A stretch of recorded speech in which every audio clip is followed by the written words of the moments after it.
నమస్కారం, welcome to 1 TV news. ముందుగా headlines చూద్దాం.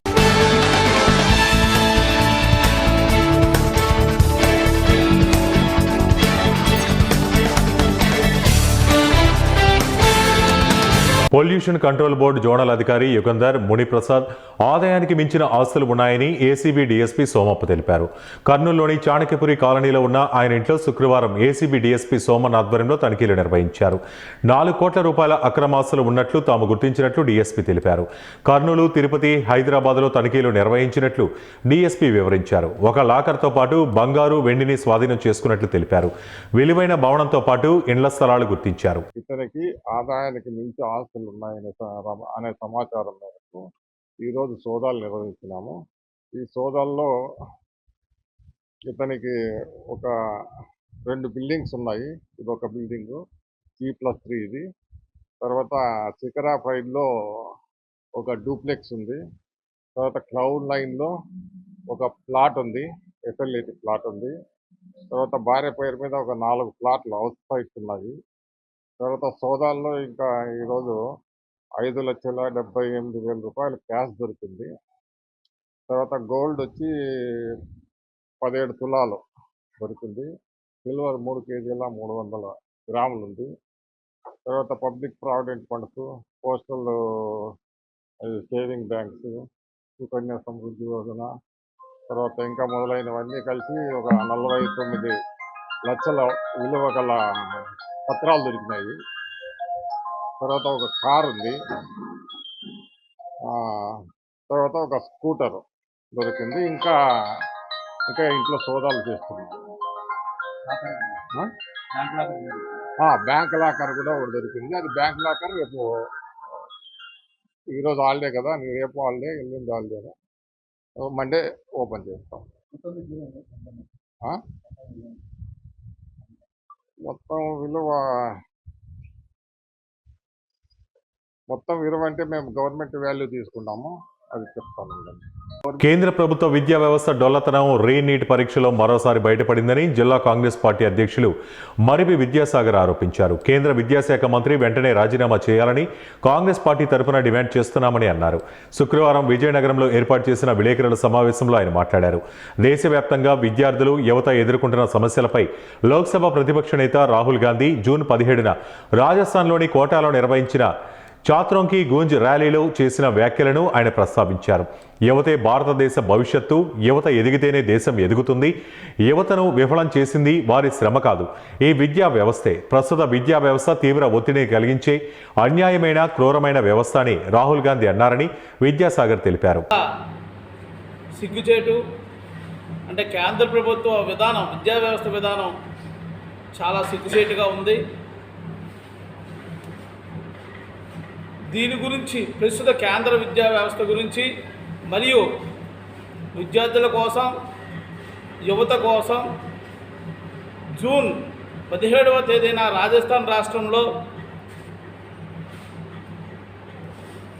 లోక్సభ ప్రతిపక్ష నేత అయినటువంటి శ్రీ రాహుల్ గాంధీ గారు రాజస్థాన్ రాష్ట్రంలో కోటా పట్టణంలో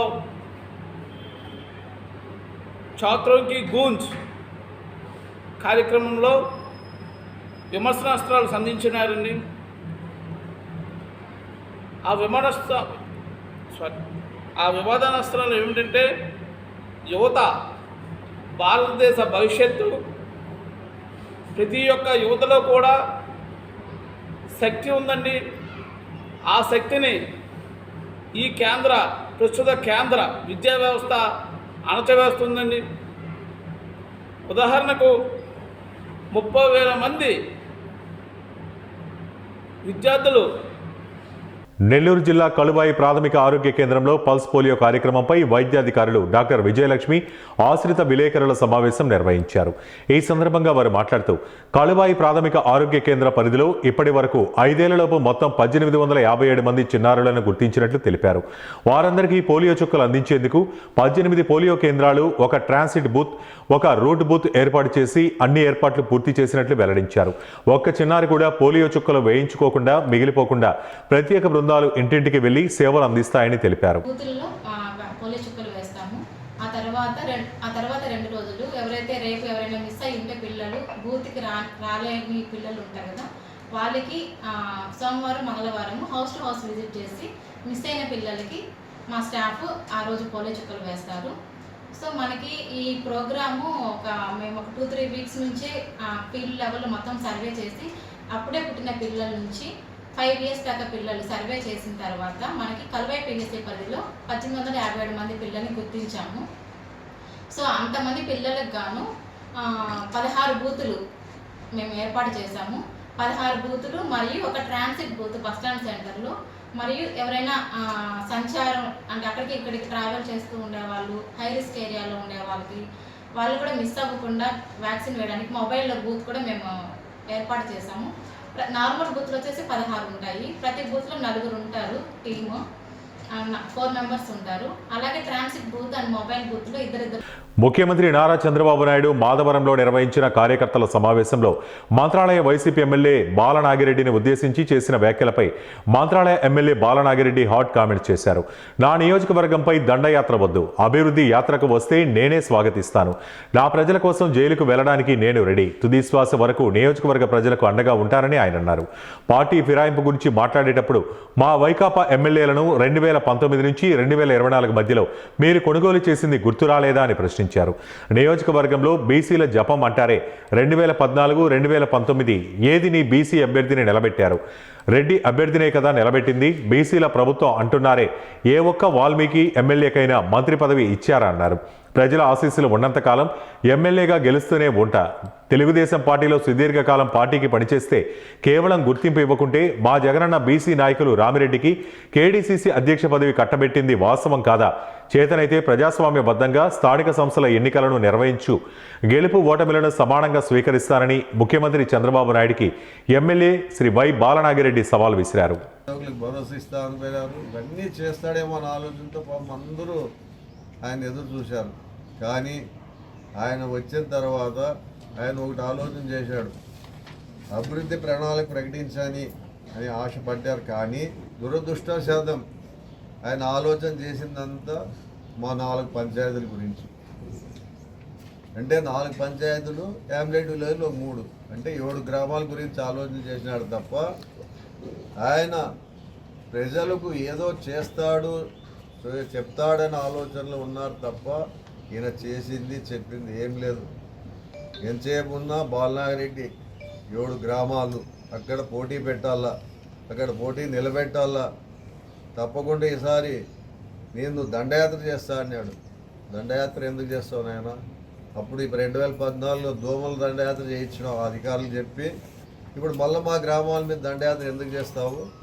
ముఖ్యమంత్రి గారు నేను ఒకటి అడుగుతున్నాను, మీరు ప్రజలకు చేయాల్సినవన్నీ మర్చిపోయి ఒక్క మాధవరం గ్రామానికి వచ్చి కార్యకర్తల మీటింగ్లో ఏదో పెద్దగా చెప్తావు, ఎన్నో రకాల అభివృద్ధి పనులు చెప్తావు అని ఆలోచన చేశారు తప్ప మీరు చెప్పిందంతా ఏం లేదు. అక్కడంతా ఏం అభివృద్ధి గురించి మాట్లాడలేదు. ఒక్క మా 8 గ్రామాల గురించి బాలనారెడ్డి గురించే మాట్లాడారు. అంటే నాకు ఒక 8 గ్రామాలే కాదు, నాకు నా నియోజకవర్గం దగ్గర 115-120 గ్రామాలు ఉన్నాయి. అందరూ ఓటేస్తేనే ఈరోజు 4 సార్లు గెలవగలిగాను తప్ప నా 8 గ్రామాలే ఓట్లు వేస్తేనే గెల్లే. అందరూ వేస్తేనే నేను గెలుస్తున్నాను. అది రావడం లేదు చంద్రబాబు నాయుడు గారికి. ఎందుకంటే ఆయన ముఖ్యమంత్రి హోదాలో ఉండి కూడా ఆయన ఆలోచన చేస్తుండేదంతా ఒక పులివెందల. చిత్తూరు జిల్లా పలమనేరులో నూతనంగా నిర్మించబడిన అత్యాధునిక న్యూ కోర్ట్ కాంప్లెక్స్ ప్రారంభోత్సవ కార్యక్రమానికి స్థానిక ఎమ్మెల్యే అమర్నాథ్ రెడ్డిని పలమనేరు బార్ అసోసియేషన్ సభ్యులు మర్యాదపూర్వకంగా కలిసి ప్రత్యేకంగా ఆహ్వానించారు. పట్టణ ప్రజలకు మెరుగైన న్యాయ సేవలు అందించాలనే లక్ష్యంతో అన్ని ఆధునిక సౌకర్యాలతో నిర్మించిన న్యూ కోర్టు కాంప్లెక్స్ ను ఆదివారం హైకోర్టు న్యాయమూర్తులు ప్రారంభించనున్నట్లు బార్ అసోసియేషన్ ప్రతినిధులు ఎమ్మెల్యేకు వివరించారు. ఈ చారిత్రాత్మక కార్యక్రమానికి ముఖ్య అతిథిగా విచ్చేసి విజయవంతం చేయాలని కోరుతూ ఆహ్వాన పత్రికను అందజేశారు. ఈ సందర్భంగా బార్ అసోసియేషన్ సభ్యులు ఎమ్మెల్యే అమర్నాథ్ రెడ్డిని శాలువాతో ఘనంగా సన్మానించి తమ ఆత్మీయతను చాటుకున్నారు.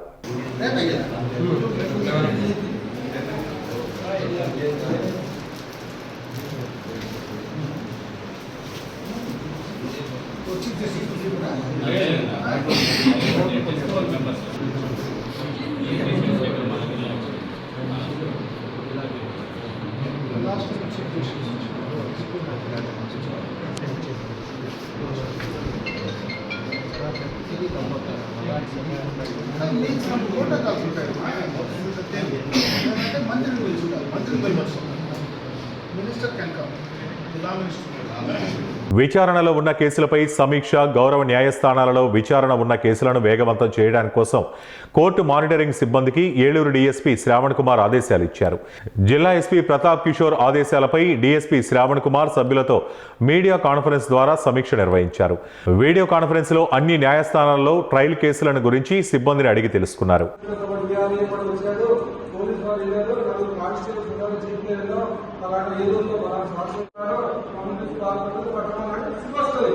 అయితే మనం చేయవలసిన పని అడిగితే ఇలా న్యాయం చేశారు చెప్పాడు, మన పైన మన పోలీస్ స్టేషన్లో చేశారని చెప్పాడు.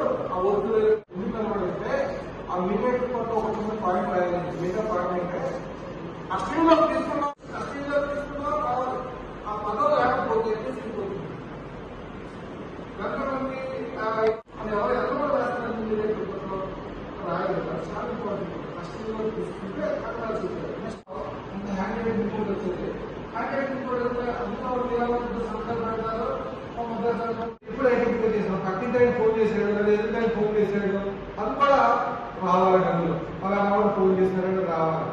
3 వచ్చిన తర్వాత నెక్స్ట్ స్టేజ్, ఇంపార్టెంట్ స్టేజ్ ఏంటంటే ఏ వస్తువు పోయి చెప్పాలి. ఎవరు రాయాలని వచ్చి చూసుకుంటే ఫస్ట్ డోర్ పదవుతుంది, లాక్స్ తీసేస్తున్నాయి, లోపలికి వచ్చాడు, బెడ్రూమ్ లో బీరువా ఉంది, బీరువా ఏ వస్తువు పోయినది, description of the material, lost items ఏవైతే ఉన్నాయో అందులో అన్ని రాయాలండి. అందులో గోల్డ్ వస్తువులు ఉన్నాయి. జనరల్గా ఐవర్ చేసే మిస్టేక్ ఏంటంటే వాళ్ళు 4% నాలెడ్జ్ ఉంటుంది. కానీ description of the property more important. ఏం అనుసరం పోయిందా, ఉమ్మరం పోయిందా, మరి ఎక్కడ ఉన్నారా, ఏ ఉమ్మరం అంటే స్పెసిఫికేషన్ అనేది ప్రాపర్టీ చెప్పాలి. ఫస్ట్ ఎంత అయిపోయిన తర్వాత ఏ వస్తువులు పోయినది రిపోర్ట్ పంపితే అప్పుడు ఎఫ్ఐఆర్ రిజిస్టర్ చేస్తారు. అంతే కదండి. నెక్స్ట్ స్టేజ్ ఏంటంటే నెక్స్ట్ స్టేజ్ మన ఇన్వెస్టిగేషన్లో సీనియర్ అఫెన్స్గా వెళ్ళి మనం సీనియర్ వెంటనే వెళ్ళకపోతే ఎవిడెన్స్ డిస్ట్రాయ్ అవ్వచ్చు, వెళ్ళి తీసేయవచ్చు. ప్రజాస్వామ్య వ్యవస్థలో పత్రికా స్వేచ్ఛను, ప్రజల ప్రాథమిక హక్కులను పరిరక్షించడం ప్రతి ఒక్కరి బాధ్యత అని ప్రముఖ న్యాయవాది జడ శ్రావణ్ కుమార్ అన్నారు. ఏలూరులోని ఓ ప్రైవేటు ఫంక్షన్ హాల్లో శనివారం నిర్వహించిన విలేకరుల సమావేశంలో ఆయన మాట్లాడారు. భారత రాజ్యాంగంలోని ఆర్టికల్ 25 ప్రకారం ప్రతి పౌరుడికి తనకు నచ్చిన మతాన్ని ఆచరించే హక్కుతో పాటు దానిని ప్రచారం చేసే హక్కు కూడా కల్పించబడిందని ఆయన పేర్కొన్నారు. రాజ్యాంగ పదవుల్లో ఉన్న వ్యక్తులు హుందాగా వ్యవహరించాలని, ప్రజల మనోభావాలను దెబ్బతీసే విధంగా వ్యాఖ్యలు చేయడం తగదన్నారు. డిప్యూటీ స్పీకర్ రఘురామకృష్ణరాజును ఉద్దేశించి మాట్లాడుతూ ఉండి నియోజకవర్గంలోని చర్చిలపై చర్యలు తీసుకోవటం, భీమవరంలోని చర్చిలకు నోటీసులు జారీ చేయడం రాజ్యాంగ విరుద్ధమని ఆరోపించారు. ప్రజలు చెల్లించే పనులతోనే ప్రజాప్రతినిధులకు జీతభత్యాలు అందుతాయని, ఎన్నికల్లో గెలిచిన తర్వాత దళితుల ఓట్లు అవసరం లేదని మాట్లాడటం హాస్యాస్పదమని విమర్శించారు. ఆదివారం ఏలూరులో 33 డిమాండ్లతో భారీ బహిరంగ సభ నిర్వహించనున్నట్లు తెలిపారు. లక్షలాది మంది ప్రజలు సభకు హాజరై సంఘీభావం తెలియజేయాలని పిలుపునిచ్చారు. మత విద్వేషాల కారణంగా పాకిస్తాన్ తీవ్ర ఇబ్బందులు ఎదుర్కొంటోందని వ్యాఖ్యానించిన ఆయన ఎన్డీఏ కూటమి ప్రభుత్వం కూడా ప్రజల ప్రాథమిక హక్కులను కాపాడాల్సిన బాధ్యత ఉందన్నారు. రఘురామకృష్ణరాజు చేసిన వ్యాఖ్యలను ఇప్పటి వరకు వైసీపీ ఖండించలేదని విమర్శించారు. ఎప్పటికైనా ఆయన క్షమాపణ చెప్పకపోతే రాజకీయంగా ప్రజలే తగిన సమాధానం చెబుతారని హెచ్చరించారు. పాటించే హక్కు, ఆచరించే హక్కు, ప్రాపగేట్ అంటే ప్రచారం చేసే హక్కు ఉంది ఒక వ్యక్తి. ఇది ఆర్టికల్ 25 ప్రకారం ప్రాథమిక. ఈ ప్రాథమిక హక్కు ఈరోజు రాష్ట్రంలో డాక్టర్ బాబాసాహెబ్ అంబేద్కర్ రాసిన రాజ్యాంగంలో ఏం జరుగుతుంది అనేది ఒక పెద్ద క్వశ్చన్ మార్క్. ఈ ప్రాథమిక హక్కు ద్వారా ఈ రోజు రాష్ట్రంలో ఎవరి మీద దాడి జరుగుతుంది? నేను ఇంతకు ముందే చెప్పాను, రాజ్యాంగంలో right of speech article 19 sub class 3 ప్రకారం మనకున్నటువంటి విలేకరులకు ఉన్నటువంటి ప్రాథమిక హక్కుకు భంగం కలిగితే ఒక 5 నిమిషాల్లో వైలేట్ అయిందని గొడవ పెట్టింది. మరి కొన్ని సంవత్సరాల నుంచి, కొన్ని నెలల నుంచి ఈ ఉక్కుపాదం మోపుతూ ప్రభుత్వ అధికారుల వేధింపులు, ప్రభుత్వంలో డిప్యూటీ స్పీకర్గా ఉండి ఒక రాజ్యాంగబద్ధమైన పదవిలో ఉన్న ఒక రఘురామకృష్ణరాజు లాంటి ఒక మతోన్మాది ఈరోజు ఆర్టికల్ 25కి వ్యతిరేకంగా నేను విలేకరుల సోదరులకు కూడా మీ ద్వారా, ఈ ప్రెస్ మీట్ ద్వారా ఒక విషయం తెలియదలుచు. నేను హిందువా, ఆమె హిందూ బై బర్త్. ఏదో ఒక సందర్భంలో నాకు క్రైస్తవత్వం మీద, దేవుని మీద ఆశ కలిగింది. నేను వెళ్ళొచ్చు, దేవుని నమ్ముకోవచ్చు, నా ఇంట్లో ఆయన ఫోటో పెట్టుకోవచ్చు, ఆయన సాంప్రదాయాల ప్రకారం నేను పెళ్లి చేసుకోవచ్చు. లేకపోతే నేను బై బర్త్ క్రిస్టియన్గా పుట్టానా, నేను హిందూ మతంలోకి మారచ్చు. బై బర్త్ నేను హిందువుగా పుట్టానా, ముస్లింగా మారచ్చు. ముస్లింగా పుట్టానా, క్రిస్టియన్. మతం అనేది ఇట్ ఈస్ హిస్ చాయిస్. ఇది ఆ రాజ్యాంగం. దాంట్లో మీకు తప్పులు ఉన్నాయా, రైట్ ఉందా, మంచి ఉందా, చెడు ఉందా నాకు అనవసరం. It is your right, it is everybody's right. every citizen of this country are having right of freedom, right to religion. PPP అంటారు, preach, propagate and profess, propagate and practice. So ఈ మూడింటికి జరుగుతున్న అన్యాయం ఏంటి అంటే, మీరు కొద్దిగా మీ జిల్లాలోనే ఉంది ఆకివీడు, లేకపోతే మీ జిల్లాలోనే ఉంది భీమవరం. మీరు ఇప్పుడు వెళ్ళి భీమవరం వెళ్ళి చూడండి, ఏ చర్చిలో కూడా మేము ఈరోజు భీమవరం వెళ్ళి చూడండి, చర్చిలన్నీ పడగొట్టడానికి నోటీసులు ఇచ్చారు. ఆల్మోస్ట్ వాళ్ళు ఉండి కాన్స్టిట్యూన్సీలో చర్చిలన్నింటిని పడగొట్టారు. క్రైస్తవ మతాలకి ఎవరైనా ఒక హిందువుగా ఉండి ఏదైనా చర్చికి వెళితే, ఆ చర్చికి వెళుతున్నారన్న నెపంతో మీ క్యాస్ట్ సర్టిఫికెట్లు ఎందుకు రద్దు చేయకూడదు అని రఘురామకృష్ణరాజు ఒక డిప్యూటీ స్పీకర్గా వాళ్ళ మీద ఫైట్ చేస్తున్నారు. నేనేంటానంటే, జడాశ్యామన్ కుమారి జలాయ్, నేను ఏ ప్రభుత్వ ఆస్తిని నేను తెచ్చుకోవటంలా, నాకు ప్రభుత్వం ఏమి జీతం ఇవ్వటంలా, నేను నా ప్రాక్టీస్ చేసుకొని ప్రభుత్వం నా ప్రైవేట్ డబ్బులతోటి నేను ఫైట్ చేస్తాను. I have every right, because I'm not governed by any rules and regulations. కానీ రఘురామకృష్ణరాజుని నేను ఈ వేదిక నుంచి మాట్లాడుతున్నాను. ఈరోజు మా సోదరులందరి తరపు నుంచి ప్రశ్నిస్తున్నాను. You are a deputy speaker, you are holding a constitutional post, you are getting 5,75,000 as a salary per month. Number 1. Number 2, నీ సెక్యూరిటీకి, నీ ట్రావెల్ అలవెన్స్కి, నీ డిఏకి డిఎన్ఎస్ అలవెన్స్కి రాష్ట్ర ప్రభుత్వం ఎవ్రీ మంత్ ఖర్చు చేస్తున్న ఖర్చు 20 లక్షల రూపాయలు. నీ తాగే టీ కప్పులో నుంచి, వేసుకునే చొక్కాలో నుంచి, నీ చొక్కాకు పెట్టిన గంజి నుంచి కూడా రాష్ట్ర ప్రభుత్వ ఖజానా నుంచి 25 లక్షల రూపాయలు నీకు ఎవ్రీ మంత్ డబ్బులు వస్తాయి. 25 లక్షల రూపాయలు రాష్ట్ర ప్రభుత్వ ఖజానా నుంచి డబ్బులు వస్తున్నాయి అంటే, రాష్ట్ర ప్రభుత్వ ఖజానా నుంచి డబ్బులు ఎందుకు వస్తున్నాయి, ఎవరి నుంచి వస్తున్నాయి? ఈరోజు ఈ హోటల్లో రేపు మీటింగ్కి 100 మంది. ఏలూరు జిల్లా న్యూజివీడు IIIT క్యాంపస్లో శనివారం 6వ స్నాతకోత్సవాన్ని ఘనంగా నిర్వహించారు. ఈ కార్యక్రమానికి నీతి ఆయోగ్ సభ్యుడు గోవర్ధన్ దాస్, ఛాన్సలర్ కె మధుమూర్తి ముఖ్య అతిథులుగా హాజరై విద్యార్థులను ఉద్దేశించి ప్రసంగించారు. 4 RTRKT క్యాంపస్లకు చెందిన విద్యార్థులు, అధ్యాపకులు, అధికారులు ఈ వేడుకలో పాల్గొన్నారు. పట్టభద్రులైన విద్యార్థులకు డిగ్రీ పట్టాలను ప్రదానం చేశారు. విద్యార్థులు పట్టాలు అందుకొని ఆనందోత్సాహాలతో సందడి చేయగా క్యాంపస్ ప్రాంగణం పండుగ వాతావరణాన్ని తలపించింది. ఈ సందర్భంగా అతిథులు విద్యార్థులకు శుభాకాంక్షలు తెలియజేస్తూ ఉన్నత లక్ష్యాలతో ముందుకు సాగాలని, సమాజాభివృద్ధికి తమ వంతు కృషి చేయాలని సూచించారు. కార్యక్రమాన్ని విశ్వవిద్యాలయ అధికారులు అత్యంత వైభవంగా నిర్వహించారు. IAS, UPSC సివిల్ సర్వీసెస్లో అవకాశం వచ్చింది. 11వ ర్యాంక్ వచ్చిన పాప ఎంతో అద్భుతంగా, మన పాత విద్యార్థి ఒక ఆయన ఇప్పుడు విశాఖపట్నంలో జాయింట్ కలెక్టర్ కింద కూడా చేస్తూ ఉన్నారు. ఇటువంటివి ఎన్నో సందర్భాలు ఎంతో పైకి వచ్చారు, రాణించారు. వాళ్ళు కార్యక్రమాల్లో వాళ్ళు పాలు పంచుకుంటున్నారు.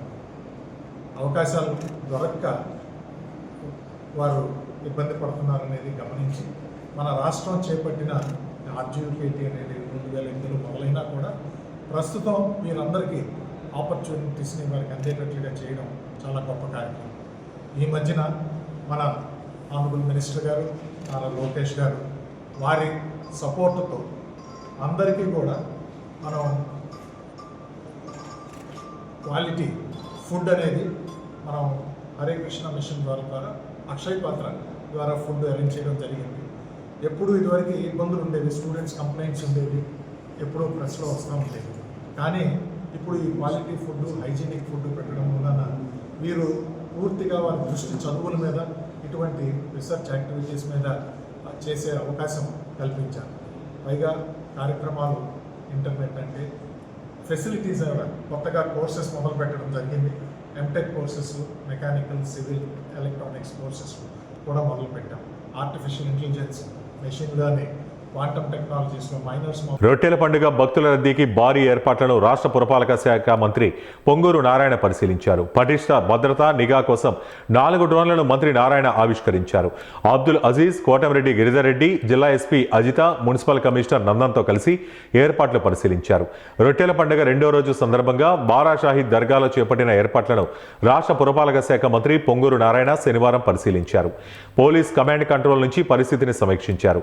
ఈ సందర్భంగా రాష్ట్ర వక్ఫ్ బోర్డు చైర్మన్ అబ్దుల్ అజీజ్, కోటమిరెడ్డి గిరిజారెడ్డి, జిల్లా SP Ajitha, mayor Sujatha, municipal commissioner Nandan తదితరులతో కలిసి భక్తుల భద్రత నిఘా కోసం ఏర్పాటు చేసిన 4 అత్యాధునిక డ్రోన్లను మంత్రి ప్రారంభించారు.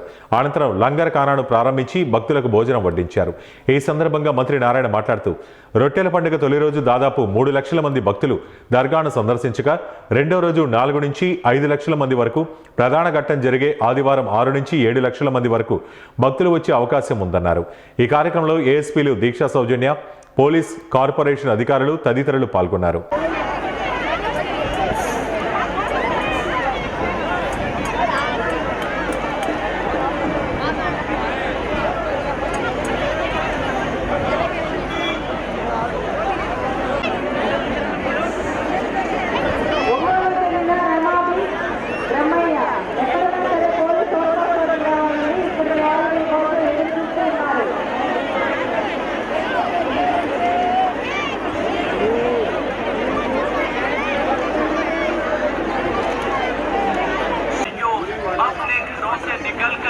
अपनी आंखों से हालत देखो कितना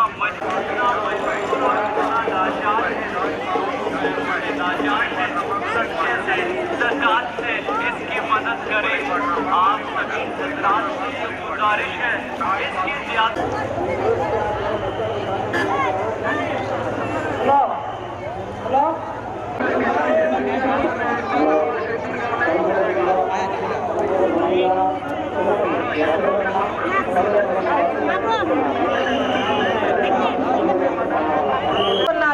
గుంటూరు నుంచి వచ్చిన అన్వర్ గారు ఎక్కడున్నా సరే పోలీస్ అవుట్ పోస్ట్ వద్దకు రావాలండి.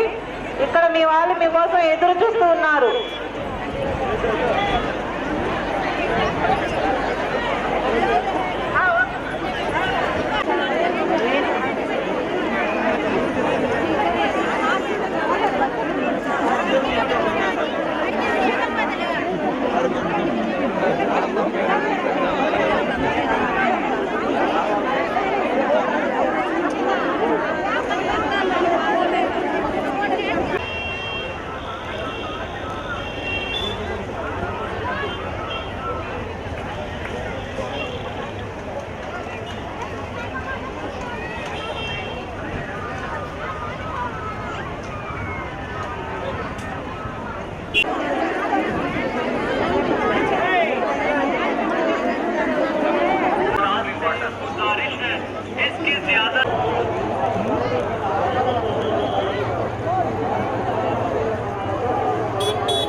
ప్రోస్టేట్ క్యాన్సర్ మరియు కిడ్నీ క్యాన్సర్పై Yashoda hospital Somajiguda doctor M Gopichand అవగాహన కల్పించారు. కర్నూలు నగరంలోని రెయిన్బో పాలీక్లినిక్లో నిర్వహించిన ఈ కార్యక్రమంలో డాక్టర్ గోపీచంద్ ప్రోస్టేట్ క్యాన్సర్ మరియు కిడ్నీ క్యాన్సర్ ఎందుకు వస్తుంది, వాటి నివారణకు తీసుకోవాల్సిన చర్యలపై అవగాహన కల్పించారు. ప్రోస్టేట్ క్యాన్సర్ మరియు కిడ్నీ క్యాన్సర్ను ముందుగా గుర్తించి చికిత్స తీసుకుంటే ప్రాణాపాయం నుంచి తప్పించుకోవచ్చని తెలిపారు. ప్రోస్టేట్ క్యాన్సర్ను సైలెంట్ కిల్లర్గా ఆయన తెలిపారు. 50 సంవత్సరాలు దాటిన పురుషులు పిఎస్ఏ రక్త పరీక్ష, డిఆర్ఈ స్క్రీనింగ్లు చేయించుకోవాలన్నారు. పరీక్షల అనంతరం చికిత్స చేయించుకుంటే 95% నివారించవచ్చన్నారు.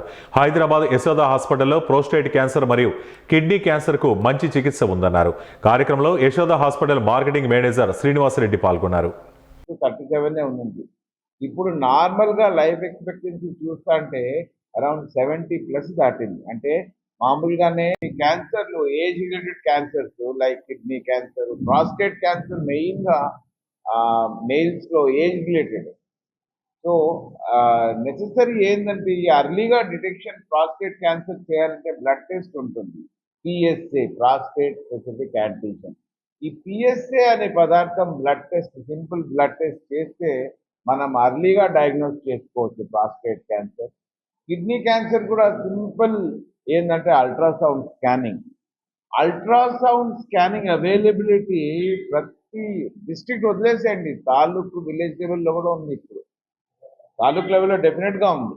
సో అల్ట్రాసౌండ్తో మనం కిడ్నీలో ఏమైనా గడ్డలు ఉన్నాయా లేవా, సాలిడ్ గడ్డలు అల్ట్రాసౌండ్లో ఉంటే మాత్రం అది నెగ్లెక్ట్ చేయకోకుండా దాని next investigation most of the time CT scan చేసుకొని అది క్యాన్సర్ గడ్డనా కాదా దానికి అర్లీగా డయాగ్నోసిస్ చేస్తే మాత్రం కంప్లీట్ క్యూర్. ఈ రెండు జబ్బులకి అర్లీగా డయాగ్నోసిస్ చేస్తే మాత్రం కంప్లీట్ క్యూర్ ఉంది. Kidney cancer, prostate cancer, bladder cancer కూడా జస్ట్ అల్ట్రాసౌండ్, యూరిన్లో బ్లడ్ ఎప్పుడు పడినా ఏదో ఒకసారి పడినా కూడా దానికి కొంచెం సీరియస్గా తీసుకోవాలి. అది ఒక అబ్నార్మల్ థింగ్. యూరిన్లో బ్లడ్ పడితే మాత్రం డెఫినెట్గా అల్ట్రాసౌండ్ చేసుకొని ఏమన్నా మూత్రాశయంలో ఏమైనా గడ్డలు ఉన్నాయా, ఏమన్నా గ్రోత్ వచ్చిందా లేదా చూసుకోవడం కంపల్సరీ. ఈ 3 వస్తువులు కంపల్సరీ. ఏది? యూరిన్లో బ్లడ్ ఉంటే అల్ట్రాసౌండ్. ఇవే ఇప్పటివరకు ఉన్న బులెటిన్ అప్డేట్స్. మరిన్ని అప్డేట్స్ కోసం చూస్తూనే ఉండండి 1 టీవీ న్యూస్.